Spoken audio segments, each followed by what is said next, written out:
Yes news में आप सभी दर्शकों का स्वागत है। मैं आपके साथ इलियास बड़ेखर। आइए देखते हैं आज की खबर क्या कहती है। ಕೆಲವೊಂದು ವಿಷಯಗಳನ್ನು ಯಾವುದು ಒದಗಿಸಿ ನಮ್ಮ ಸ್ನೇಹಿತರು ಕೇಳಿದರು. ಅದ್ರಾಗ ನಂಬರ್ 1 ವಕ್ಫ್ರೊಳಗೆ ಏನಂತಂದ್ರೆ ಅವ್ರು ಲೇಡೀಸ್ಗೆ ತೊಗೊಂಡು ಬರ್ಬೇಕಂತ. ಎರಡನೇದು ಏನೈತಪ್ಪ, ಒಂದು ಸಮಿತಿ ಒಳಗೆ ಅವರು ಹಿಂದೂಗಳು ಅಂತ ವ್ಯಕ್ತಿಗಳು ಇರಬೇಕಂತ. ಮೂರನೇದು ಏನಪ್ಪ ಅಂದ್ರೆ ಅವ್ರು ಯಾವುದೇ ಕಾರಣಕ್ಕೂ ಬಡವ್ರಿಗೆ ಕೊಡ್ತೀವಿ ಅಂತ ಹೇಳ್ತಾರೆ. ಯಾವ ಬಡವ್ರಿಗೆ ಯಾವ ರೀತಿ ಕೊಡ್ತಾರೆ ಅನ್ನೋದು ಸ್ಪಷ್ಟನೆ ಇಲ್ಲ. ಇಂಥವು ಸಾಕಷ್ಟು ಅಂಶಗಳನ್ನು ಈ ಅಮೆಂಡ್ಮೆಂಟ್ನಾಗಿ ತೊಗೊಂಡು ಬರುತ್ತಿದ್ದಾರೆ. ಅದನ್ನು ನಾವು ವಿರೋಧ ಮಾಡ್ತಾಯಿದ್ವಿ, ಖಂಡನೆ ಮಾಡ್ತಾಯಿದ್ವಿ, ಅದರ ಬಗ್ಗೆ ಹೋರಾಟ ಮಾಡ್ತಾಯಿದ್ವಿ. ಅದರ ಜೊತೆಯಲ್ಲಿ ನಾವು ಸುಪ್ರೀಂ ಕೋರ್ಟ್ನಲ್ಲಿಯೂ ಕೂಡ ಹೋರಾಟ ಮಾಡ್ತಾಯಿದ್ವಿ. ಆಮೇಲೆ ಅದಕ್ಕಿಂತ ಪೂರ್ವದಲ್ಲಿ ನಮ್ಮ ಸ್ನೇಹಿತರು ಹೇಳಿದರು, ನೀವು ಅದು ಕಾಯ್ದೆ ಆದಮೇಲೆ ಯಾಕೆ ಹೋರಾಟ ಮಾಡ್ತೀರಿ, ಯಾಕೆ ಇದು ಮಾಡ್ತೀರಿ ಅಂದ್ರೆ ಏನು ಅರ್ಥ? ಮುಸಲ್ಮಾನರಿಗೆ ಒಂದು ಕಾಯ್ದೆ, ಹಿಂದೂಗಳಿಗೆ ಒಂದು ಕಾಯ್ದೆ ಇಲ್ಲ. ಈ ಭಾರತ ದೇಶದೊಳಗೆ ಎಲ್ಲರಿಗೂ ಒಂದೇ ಸಂವಿಧಾನ, ಬಾಬಾ ಸಾಹೇಬ್ ಅಂಬೇಡ್ಕರ್ ಬರೆದಂಥ ಕಾಯ್ದೆನೇ ನಾವು ನಡಿಬೇಕಾಗೈತಿ. ನಿಮ್ಗೆ ಎಷ್ಟು ಅಧಿಕಾರದ ಅಷ್ಟು ಅಧಿಕಾರ ನಮಗೂ ಇರುತ್ತೆ. ಅದು ಅಲ್ಲದೆ ಈ ವಕಫ್ ಬಗ್ಗೆ ನಾವು ಏನು ಮಾಡಬೇಕು ಏನಿಲ್ಲ, ಈ ಕೃಷಿ ಅದು 20 ತಾರೀಕು 22 ತಾರೀಕು ಏನು ಮಾಡಬೇಕಾಗೈತಿ, ಅದು ಪೂರ್ವ ಸಭೆಯನ್ನು ಮಾಡಿ ನಾವು ಅದು ಇದು ಮಾಡ್ತೀವಿ. ಈಗ 15 ತಾರೀಕು ಮಾಡಬೇಕಂತ ಉದ್ದೇಶಿತ ಎಲ್ಲ ನಿಮ್ಮ ಮುಖಾಂತರ ಜನರಿಗೆ ನಾವು ತಿಳುವಳಿಕೆ ಮಾಡ್ತೀವಿ. 15 ತಾರೀಕಿನ ದಿವಸ ಮಾಡ್ತಾ ಇಲ್ಲ, ಮುಂದೆ ನಾವು ಮಾಡ್ತಾ ಇದ್ವಿ ಅಂತ ಹೇಳ್ತಾರೆ. ಎರಡನೇದೇನಪ್ಪ, ಬಸವನಗೌಡರು ಪದೇ ಪದೇ ಮುಸಲ್ಮಾನ್ ಬೈಯೋದು. ಇಷ್ಟು ದಿವಸ ಅವರು ಯಾರ್ಯಾರು ಬೈದರು, ನಾನು ಬೈದರು, ಮುಸ್ಲಿಫ್ ಅವ್ರಿಗೆ ಬೈದರು, ಟಪಾಲ್ ಅವ್ರಿಗೆ ಬೈದರು, ಪಾಟೀಲ್ ಅವ್ರಿಗೆ ಬೈದರು, ಎಲ್ಲರೂ ಬೈದರು, ನಾವು ಸಹಿಸ್ಕೊಳತ್ತೀವಿ. ಆದ್ರೆ ಅವರು ನಮ್ಮ ದೇವರಂತ ಈಗ ಟಿಪ್ಪು ಸುಲ್ತಾನ್ದವ್ರಿಗೆ ಬೈದರು, ಎಲ್ಲರೂ ಬೈದರು. ಆದ್ರೆ ಈ ಬೈದು ಸಹಿಸ್ಕೊಳ್ಳೋದು ಅಂದ್ರೆ ಅವ್ರು ಏನು ತಿಳ್ಕೊಂಡ್ರೆ ನಾವು ಅಂಜಾಕತ್ತೀವಿ ತಿಳ್ಕೊಂಡ್ರೆ. ಈ ಹೇಳ್ತೀನೋ ಹಂದಿಗೆ ಗೊತ್ತಾಗಬೇಕು. ಮೊಹಮ್ಮದ್ ಪೈಗಂಬರ್ ಬಗ್ಗೆ ಮಾತಾಡ್ದಿ ಅಂದ್ರೆ ನಾವು ಜೀವ ಕೊಡೋಕ್ಕೆ ತಯಾರದು. ಒಂದು ಮುಂದಿನ ನೀವು ತಿಳ್ಕೊಂಡ್ಬಿಡು, ನಾವು ಜೀವ ಕೊಡೋಕ್ಕೆ ತಯಾರದು. ಇಡೀ ಬಿಜಾಪುರ್ನಾಗ ಎಲ್ಲರೂ ಕೋಟ್ಯಾಂತರ ಜನರು ನಾವು ಮೊಹಮ್ಮದ್ ಪೈಗಂಬರ್ ಹೆಸರ ಮ್ಯಾಗ ಜೀವ ಕೊಡ್ತೀವಿ. ನೀನು ಏನಾದರ ಇಷ್ಟು ದಿವಸ ಎಲ್ಲರಿಗೂ ಬೈದ್ರೆ ಸುಮ್ಮನೆ ಕೂತೀವಿ. ಮೊಹಮ್ಮದ್ ಪೈಗಂಬರ್ ಹೆಸರು ತಗೊಳ್ಳೋ ಟೈಮ್ನಾಗ 10 ಸಲ ವಿಚಾರ ಮಾಡಿ ತಗೋ. ಎಲ್ಲರ ನಾ MLA ಏನು ಕಿತ್ಕೊಳ್ಳೋಕ್ಕಾಗೋದಿಲ್ಲ ನಿನ್ಗೆ. ಕರ್ನಾಟಕ ತುಂಬ ನೀನು ನಿಮ್ಮ ಸಮಾಜಕ್ಕೆ ಬೈತಿ, ನಿಮ್ಮ ಸ್ವಾಮಿಗಳಿಗೆ ಬೈತಿ, ನಿಮ್ಮ ಮಠಾಧೀಶರಿಗೆ ಬೈತಿ. ನೀ ಎಲ್ಲರೂ ಬೈಲಾಕತ್ತಿದ್ದಿ. ನಾವು ಎಲ್ಲರೂ ಸುಮ್ಮನೆ ಇದ್ದೀವಿ. ಯಾಕಂದ್ರೆ ಬಿಜಾಪುರ ಶಾಂತಿ ಇರಲಿ, ಯಾವುದೇ ರೀತಿಯಿಂದ ಯಾವ ಥರದ ಯಾರು ನಮ್ಮ ಹಿಂದೂ ನಮ್ಮ ಹಿಂದೂ ಮಂದಿ ಮತ್ತು ಮುಸಲ್ಮಾನ್ ಮಂದಿ ಭೇದ ಭಾವ ಎಂದೂ ಬಂದಿಲ್ಲ. ಇಲ್ಲಿ ಬಿಜಾಪುರ್ನಾಗ ಯಾವತ್ತೂ ಜಗಳ ಆಗಿಲ್ಲ. ನೀನು ಏನಾದ್ರು ಜಗಳ ಮಾಡ್ಬೇಕಂತ ಭಾಳಷ್ಟು ಪ್ರಯತ್ನ ಮಾಡ್ದಿ, ನಾವು ಯಾರೂ ಅದಕ್ಕೆ ಒಪ್ಕೊಳ್ಳಿಲ್ಲ. ಎಲ್ಲರೂ ಸಹಮತದಿಂದದು. ಈಗ ನಮ್ಮ ಸೀಮೆ ಪಾರಾಗ್ತಾ ಇದೆ. ನೀನು ಮೊಹಮ್ಮದ್ ಪೈಗಂಬರ್ ಮ್ಯಾಗ ಚಾಲೂ ಮಾಡಿದೆ ಅಂದ್ರೆ ನಿನ್ನ ಮನೆತನ ಬರಬೇಕಾಗ್ತೈತಿ. ಎಚ್ಚರಿಕೆ. ಇನ್ನು ನೀವು ಎಲ್ಲರಿಗೂ ಬೈದಾಗ ನಾವು ಸುಮ್ಮನೆ ಕೂತಿದ್ದೀವಿ. ಯಾರು ಬೇಕಾದರೂ ಇದ್ರು, ಟಿಪ್ಪು ಸುಲ್ತಾನ್ ಬೈದಿ, ಔರಂಗಜೇಬ್ ಬೈದಿ, ಅವ್ರು ರಾಜ ಆಧಾರ ಇರಲಿ ಅಂತ ಸಿಕ್ತು. ಆದರೆ ಮೊಹಮ್ಮದ್ ರಾಜ ಇಲ್ಲ. ಇಡೀ ಜಗತ್ತಿಗೆ ಎಲ್ಲ ಮುಸಲ್ಮಾನರಿಗೆ ಅವ್ರ ಜೀವಕ್ಕಿಂತ ಹೆಚ್ಚದ. ಅವರು ಜಗತ್ತು ಗುರು ಅದ, ಶಾಂತಿ ದೂತ ಅದ, ಪೀಸ್ ಅದ. ಅವ್ರ ಬಗ್ಗೆ ನೀ ಏನಾದರೂ ತಪ್ಪಿ ಮಾತಾಡಕತ್ತೆ ಅಂದ್ರೆ ನಿನ್ನ ಮನೆಯಲ್ಲೈತಿ, ನೀಯಲ್ಲಿ ಐತಿ ಅನ್ನೋದು ವಿಚಾರ ಮಾಡ್ತೀವಿ. ಆದ್ದರಿಂದ ನಾವು ಎಲ್ಲ ಸಮಾಜದ ಮುಖಂಡರಲ್ಲಿ ವಿನಂತಿ ಮಾಡ್ತೀವಿ. ಯಾಕಂದ್ರೆ ನೀ ಇಂಥ ಕೆಲಸ ಮಾಡಿ ಅಂತೈತಿ, ನಿನ್ನ ಪಾರ್ಟಿಯವ್ರು ಉಚ್ಚಾಟನೆ ಮಾಡ್ಯಾರ. ನಿಮ್ಮ ಪಾರ್ಟಿಯವ್ರು ಉಚ್ಚಾಟನೆ ಮಾಡ್ಬೇಕಾದ್ರೆ ಸುಮ್ಮನೆ ಮಾಡಿಲ್ಲ. ಯಾಕೆ ಮಾಡೋದು? ಇದೇ ಥರ ನೀ ಎಲ್ಲರಿಗೂ ಮಾಡಾಕತ್ತೈತಿ, ಉಚ್ಚಾಟನೆ ಮಾಡೋದು. ಆಮೇಲೆ ಆ ಇಲೆಕ್ಷನ್ದು ಹೇಳ್ತಾ ಇದ್ದೀವಿ, ವಿಜುಗೌಡ್ರು ಹೇಳಿದ್ದು ಮಾತೇನು ತಪ್ಪಿಲ್ಲ. ಇಟ್ಟು ಡೂಪ್ಲಿಕೇಟ್ ಮಾಡ್ಯಾರ ನಿಮ್ಮ ಪಾರ್ಟಿಯವ್ರು ಹೇಳ್ಯಾರ, ಉಮೇಶ್ ವಂದಾಲ್ ಅವರು ಹೇಳ್ಯಾರ, ರವಿ ಬಗಲಿ ಅವರು ಹೇಳ್ಯಾರ. ಡೂಪ್ಲಿಕೇಟ್ ವೋಟ್ ಮಾಡಿ ಆರಿಸಿ ಬಂದವ ನೀನು, ನಿನಗೇನು ಗೊತ್ತದ್ರ ಬಗ್ಗೆ? ನೀನು ತಾಕತ್ತಿದ್ದ ತೆಗಿಯ ಡೂಪ್ಲಿಕೇಟ್ ವೋಟ, ಬಾ ಆರಿಸಿ ನೋಡೋನು. ನಿಜವಾಗಲೂ ಆರಿಸಿ ಬರಬೇಕಾದ್ರೆ ಡೂಪ್ಲಿಕೇಟ್ ತೆಗಿ, ಇಳ್ಕೊಂಡು ಹೋಗಿ ಚಿಂಚಲಿಗೆ ನಿಂತಾರೆ ಇಲೆಕ್ಷನ್, ಗೊತ್ತಾಕೈತಿ ನೀನು. ಆದ್ದರಿಂದ ಈ ಸಲ ನಾವು ಸುಮ್ಮ ಕೂತೀವಿ ಅಂದ್ರೆ ನೀನು ಇದು ಮಾಡ್ಕೋಬೇಡ. ಒಂದು ವೇಳೆ ಇನ್ನೂ ಒಮ್ಮೆ ನಿನ್ನ ಬಾಯಾಗ ನೀ ಹಂದಿ ಇದ್ದಾಗ ಎಲ್ಲೇ ಇದ್ರು ಸಹಿತ ನೀ ಹೇಳ್ತೀನಿ ಗೊತ್ತಿರ ಅವನೇನು. ಮೊಹಮ್ಮದ್ ಪೈಗಂಬರ್ ಹೆಸರು ನಿನ್ನ ಬಾಯಿಗೆ ಬರುವಂಗಿಲ್ಲ. ಇದು ಲಾಸ್ಟ್ ನಿನ್ಗೆ. ಇನ್ನು ಮೇಲೆ ಏನಾದರೂ ಪೈಗಂಬರ್ ಹೆಸರು ತೊಗೊಂಡು ನಿನ್ನ ಏನು ಆಕೈತಿ ಗೊತ್ತಿಲ್ಲ, ನಾವೇ ಸಾಯ್ಲಾಕ್ ತಯಾರದು. ಇಟ್ಟು ತಿಳ್ಕೊಂಡ್ಬಿಡು. ಮುಂದೆ ಏನು ಆಕೈತಿ ಗೊತ್ತಿಲ್ಲ. DC ಅವ್ರ ಬಲ್ಲೇ ಮನವಿ ಮಾಡ್ತೀವಿ, ನಾವು ಜಿಲ್ಲಾಡಳಿತ ಬಲ್ಲೇ ಮನವಿ ಮಾಡ್ತೀವಿ. ಇಂಥವು ಎಲ್ಲ ಶಬ್ದಗಳನ್ನು ಬಂದ್ ಮಾಡಿಸ್ರಿ, ಎಚ್ಚರಿಕೆ ಕೊಡ್ರಿ, ಸೋಮಟ್ಟು ಕೇಸ್ ಮಾಡಿರಿ. ಇಲ್ಲಾಂದ್ರೆ ಬಿಜಾಪುರ್ನಾಗ ಏನಾರ ಅನಾಹುತ ಆಯ್ತಂದ್ರೆ ನೀವೇ ಜವಾಬ್ದಾರಿ ಹಾಕಿರಿ. ಆದ್ದರಿಂದ ಎಚ್ಚರಿಕೆಯಿಂದ ನಾವೆಲ್ಲ ಸೌಹಾರ್ದತೆ, ನಾವು ಹಿಂದೂ ಮುಸಲ್ಮಾನ್ ಸಿಖ್ ಇಸಾಯಿ ಎಲ್ಲರೂ ಒಕ್ಕಟ್ಲಿಂದ ಎಲ್ಲ ಹಬ್ಬಗಳನ್ನು ಮಾಡ್ತೀವಿ. ಯಾವ ಸಣ್ಣ ಪುಟ್ಟ ಜಗಳ ಬಂದಿಲ್ಲ, ಯಾರ ಬಗ್ಗೆ ಅವಲಕಾರಿ ಹೇಳ್ತಾ ಇಲ್ಲ. ಎಲ್ಲ ಬಿಜಾಪುರ ಸಮಸ್ತ ಜನರು ಎಲ್ಲ ಸಮಾಜದವರು ಕೂಡ್ಕೊಂಡು ಪ್ರತಿಯೊಂದು ಹಬ್ಬ ಮಾಡ್ತೀವಿ. ಮೊನ್ನೆ ರಂಜಾನ್ ಆದ್ರೂ ನೋಡ್ರಿ, ದೀಪಾವಳಿ ಆದ್ರೂ ನೋಡ್ರಿ, ಎಲ್ಲ ರೀತಿ ನೋಡ್ರಿ. ನಾವೇ ನಿನ್ನೆ ತಾನೇ ಆಯಿತು, ನಿನ್ನೆ ತಾನೇ ನಮ್ಮ ಉಮೇಶ್ ಒಂದಾಲ್ ಅವ್ರು ಮಾಡಿದ್ರು. ಎಲ್ಲ ಏನಾದ್ರು ಒಂದು ಸ್ವಲ್ಪ ಸಣ್ಣ ಪುಟ್ಟ ಏನಾಯಿತು, ಆ ಉಮೇಶ್ ಒಂದಾಲ್ಗೂ ಬೈತಿ ಹಿಂದುತ್ವ ಹತ್ತಿ. ಏನು ಹಿಂದುತ್ವ ಅಂದ್ರೆ ನಿನ್ನ ಮಗಕ್ಕೆ ತಗೋ, SC ಮಂದಿ ಒಂದು ಹುಡುಗಿ ಲಗ್ನ ಮಾಡಿ ನೋಡೋಣ, ಬೇರೆ ಬೇರೆ ಸಮಾಜಕ್ಕೆ ತಗೋ. ಹಿಂದೂ ಅಂದ್ರೆ ಒಂದೇ ಅಲ್ಲ, ಎಲ್ಲ ಸಮಾಜಕ್ಕೆ ತಗೋ, ಎಲ್ಲ ಸಮಾಜ ಮದುವೆ ಈಗ ಈಗತನ ಮಾಡು ಚಾಲು ಮಾಡ ನೋಡೋಣ. ಅದಕ್ಕೆ ಹಿಂದುತ್ವ ಹತ್ತಾರ. ಬರೇ ನಿನ್ನ ಸಮಾಜ ನೀ ಯಾವ ಎಷ್ಟು ಹಿಂದೂ ಮಂದಿಗೆ ನಾನು ವಾಡಾಗ ಬಾ, ಒಂದು 4 ಮಂದಿ ಕೆಲಸ ಮಾಡಿಕೊಡು ಬಾ. ಬಡವರು ಹಿಂದೂ ಅದಾರು, ಯಾವ ಹಿಂದೂಗ್ರು ಚಲೋ ಮಾಡೋದಿಲ್ಲ, ಮುಸಲ್ಮಾನ್ ಚಲೋದಿಲ್ಲ. ನೀನು ರಾಜಕೀಯ ಬೆಳಿಲಾಕತ್ತಿ, ನೀನು ರೊಕ್ಕ ಗಳಿಸ್ಲಾಕತ್ತಿ, ನೀನು ಅಷ್ಟೇ ಕೆಲಸ ಮಾಡಾಕತ್ತಿ, ಅಷ್ಟೇ ಕೆಲಸ ಮಾಡ್ಕೊತಿರು. ಈ ಬೈದು ಬಿಡು. ನೀನು ಬೈಲಾಕ ಚಾಲು ಮಾಡಿದಿ, ನಮ್ಗೆ ಬೈ ಎಷ್ಟು ಹೋಯ್ತಾರೆ ಬೈ, ನಮ್ಗೆ ಸಿಕ್ಕಾತು ಹೊಡಿ. ನಮ್ಗೆ ಏನು ಅಲ್ಲ, ನಮ್ಗೆ ಬೈದ್ರೆ ನಾವು ಸಹಿಸ್ಕೊಂಡು ಇಟ್ಟಿದ್ವಿ ಸರ್. ನಮಗೂ ಬೈದು ತಪ್ಪಿಲ್ಲ, ಏನ ನಮ್ಗೆ ಬೈದ್ರೆ ತಪ್ಪಿಲ್ಲ. ಆದ್ರೆ ಮೊಹಮ್ಮದ್ ಪೈಗಂಬರ್ ನಂಗೆ ಯಾರಿಗೆ ಬೈದ್ರೆ ನಾವು ಸುಮ್ಮನೆ ಇದ್ದೀವಿ. ಮೊಹಮ್ಮದ್ ಪೈಗಂಬರ್ ಬೈದಾಗ ನಾವು ಸುಮ್ಮನೆ ಇರಕ್ಕೆ ಆಗುದಿಲ್ಲ. ಇದು ಅಂತ ತಿಳ್ಕೊರಿ. ರಾಜ ಮಹಾರಾಜರು ಬೈದಾಗ ಸುಮ್ಮದು, ನಮ್ಮ ದೇವರುಗಳಿಗೆ ಬೈದ್ರು ಸುಮ್ಮದು. ಯಾಕೆ ಸುಮ್ಮದು ಅಂದ್ರೆ ಅವನ ಸಂಬಂಧ ಇಲ್ಲ, ಹೊಯ್ಕೋತೈತ ಸುಗ್ಬಿತ್ತು. ಇಡೀ ಸಮಾಜಕ್ಕೆ, ಸಣ್ಣ ಪುಟ್ಟ ಸಮಾಜಕ್ಕೆ ಇದು ಆಗ್ತೈತಿ. ಬೇರೆ ಹಿಂದೂ ಮುಸಲ್ಮಾನ್ ನಾವು ಏನು ಭಾವೈಕತಲ್ಲಿದ್ದು ಅದರಿಂದ ತೊಂದರೆ ಆಗ್ತೈತೆ ಅನ್ನೋದು ಉದ್ದೇಶದಿಂದ ಸಹಿಸ್ಕೊಳಕತ್ತು. ಇನ್ನು ಮೊಹಮ್ಮದ್ ಪೈಗಂಬರ್ ತನ ಬಂದಿ ಅಂದ್ರೆ ನೀವು ಎಚ್ಚರಿಕೆ ಹೇಳ್ತೀವಿ, ನಿಮಗೆ ಹುಷಾರಿರು. ಯಾವಾಗ ಏನು ಆಗ್ತೈತೆ ಅನ್ನೋದು ವಿಚಾರ ಮಾಡ್ಬೇಕಾಗ್ತೈತಿ.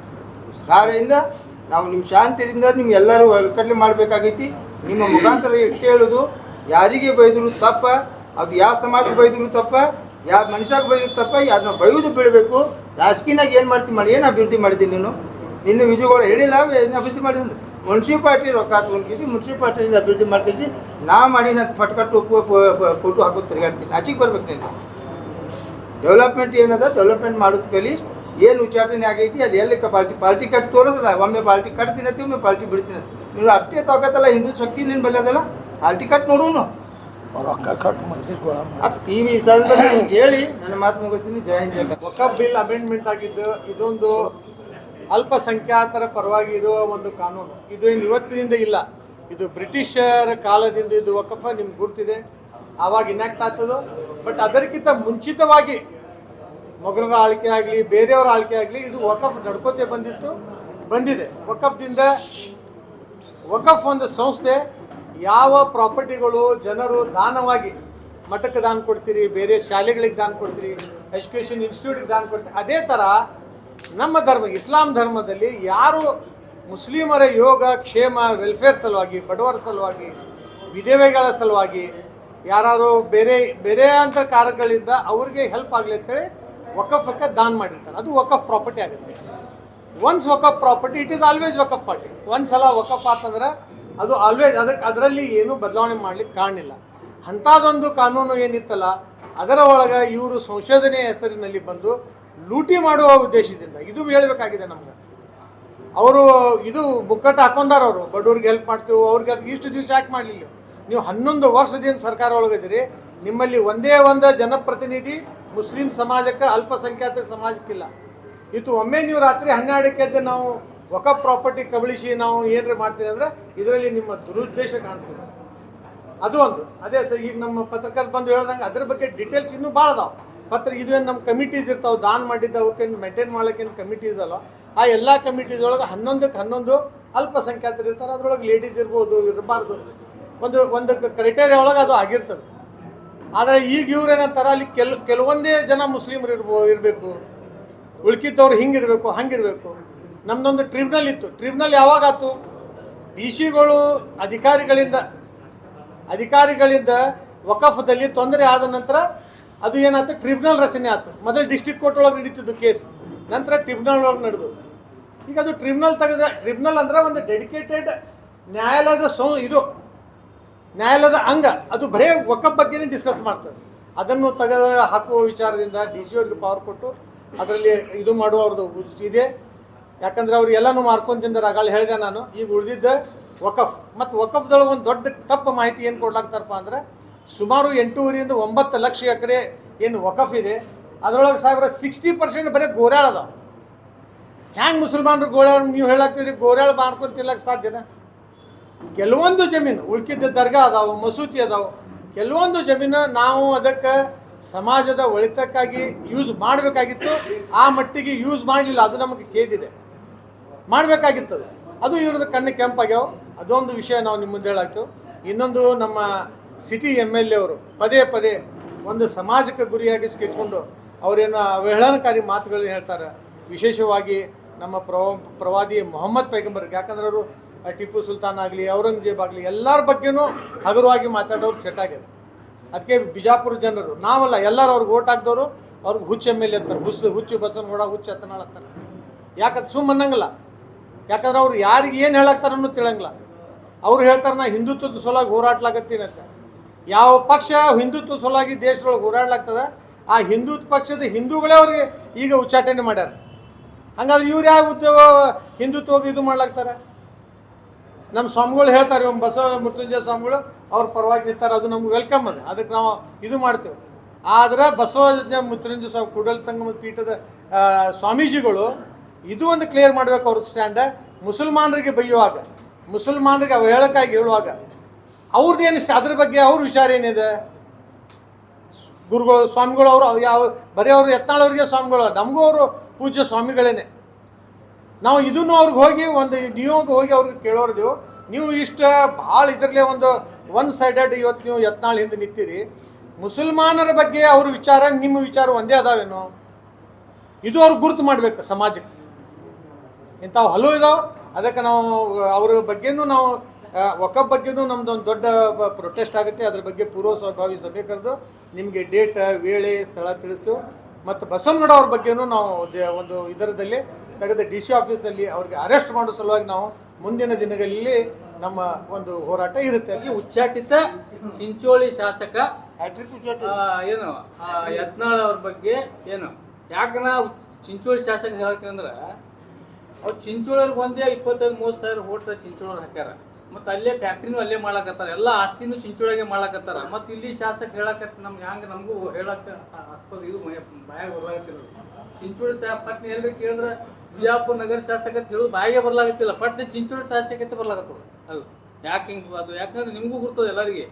ಈಗ ಶುಗರ್ ಫ್ಯಾಕ್ಟ್ರಿನೂ ಅಲ್ಲೇ ಮನೆ ಓಪನಿಂಗ್ ಮಾಡ್ಲಕ್ಕೆ ಹೋಗಿ ಏನೋ ಅಲ್ಲಿ ದೊಡ್ಡ ಪ್ರಮಾಣವಾಗಿ ಆಸ್ತಿ ಮಾಡಿ ಅಲ್ಲಿನೂ ಎಲ್ಲರೂ ಮಾಡ್ಲಾಕತ್ತಾರ. ಸಿದ್ಧಶ್ರೀ ಬ್ಯಾಂಕ್ಗಳು ಅಲ್ಲೇ ತೆಗಿಲಾಕತ್ತಾರ. ಮತ್ತು ವೋಟರ್ ಸಹಿತ ಅಲ್ಲಿದೆ ಬಂದು ಓಟ್ ಹಾಕ್ಲಾಕತ್ತಾರ ಬೋಗಸ್ ಅಂದ್ರೆ. ಮತ್ತು ಅವ್ರು ನಮ್ಮ ಈ ನಗರ ಪ್ರತಿನಿಧಿ ಹ್ಯಾಂಗೆ ಹೇಳಕ್ಕೆ ಬರ್ತದೆ? ಯಾರು ಓಟ್ ಹಾಕ್ಯಾರ ಅವ್ರ ಪ್ರತಿನಿಧಿ ಅವ.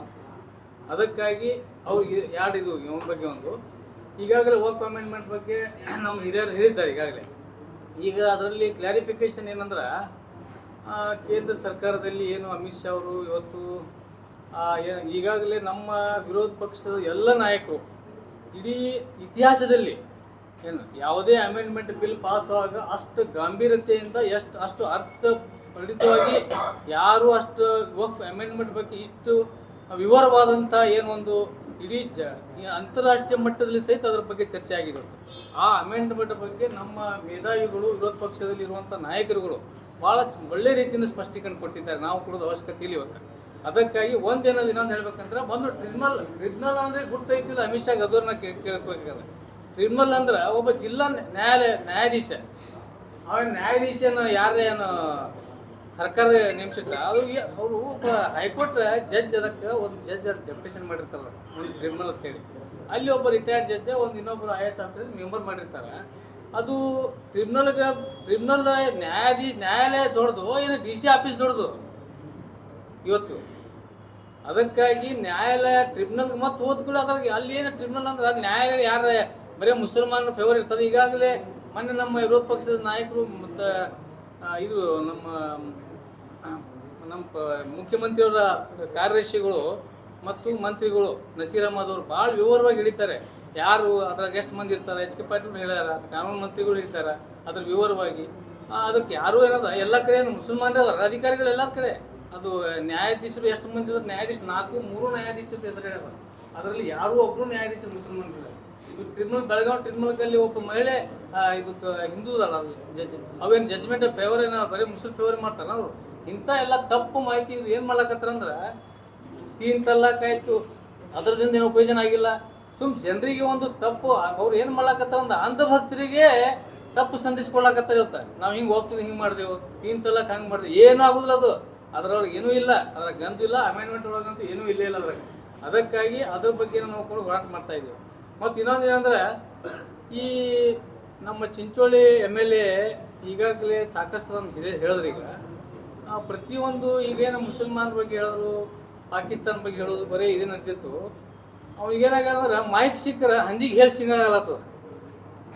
ಮೈಕ್ ಸಿಕ್ಕರೆ ಹಂದಿಗೆ ಹೇಳಿ ಸಿಗಂಗ ಏನು ಅದು ಹೆಂಗಂದ್ರೆ ಪಟ್ನೆ ಹುಚ್ಚಿಡಿದ ಮೈಕ್ ಮುಂದೆ ಬಂದು ಅಂದ್ರೆ ಮತ್ತು ಮೀಡಿಯಾದ್ರೆ ಯಾರು ಬಂದ್ರೆ ಹುಚ್ಚಿಡಿಬಿಡ್ತಾವ. ಅವ್ನಿಗೆ ಏನು ಹೇಳಕತ್ತಾನ ಅಂದ್ರೆ ಅವ್ನ ತಲೆಗಿರೋದಿಲ್ಲ. ಹುಚ್ಚಿದ್ರಾಗ ಎಕ್ಕಡೆ ಬೇಕಾಗಲ್ಲ ಹೋಗಿಬಿಡ್ತಾನ.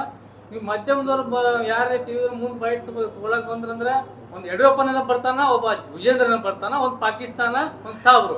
ಈ 4 ಶಬ್ದ ಬಿಟ್ಟರೆ ನೀವೇನ್ರೆ ಮಾಧ್ಯಮದವ್ರುಗಳು ನಾವು ರಿಕ್ವೆಸ್ಟ್ ಮಾಡಕತ್ತೀನಿ. ನಮಗೂ ಬ್ಯಾಸರ, ಇಡೀ ರಾಜ್ಯದ ಜನ ನಾಡಿನ ಜನ ಬ್ಯಾಸರ ಆಗಿಬಿಟ್ಟದ.